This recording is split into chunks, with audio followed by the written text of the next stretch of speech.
एक छोटा सा खूबसूरत गांव था जो अपनी शांति और अपने नेक दिल लोगों के लिए जाना जाता था।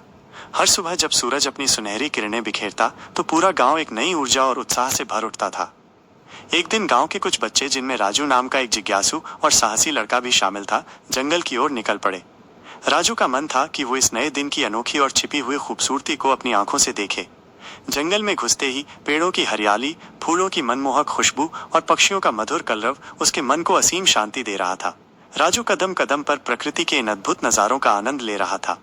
काफी देर चलने के बाद राजू ने अचानक एक अजीबोगरीब चीज देखी। ये एक हाथी था, लेकिन ये कोई सामान्य हाथी नहीं था। उसके शरीर पर चमकती हुई खाल थी जो इंद्रधनुष के रंगों से झिलमिला रही थी।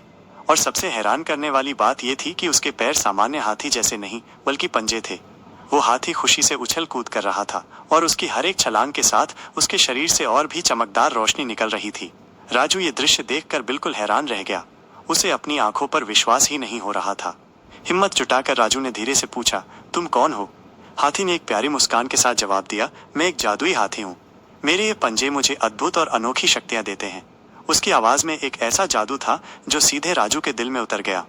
राजू को अपने बचपन के सपनों की दुनिया याद आ गई, जहाँ सब कुछ संभव था, जहाँ परियों और जादुई जीवों की कहानियां सच होती थीं। उसने गहरी सांस ली और अपनी सबसे बड़ी इच्छा व्यक्त करते हुए कहा, मुझे भी ऐसी ही अद्भुत शक्तियां चाहिए। राजू के मन में अब नई उम्मीद और उत्साह भर गया था। वो जानता था कि इस जादुई हाथी से मिलने के बाद उसकी जिंदगी पहले जैसी नहीं रहेगी।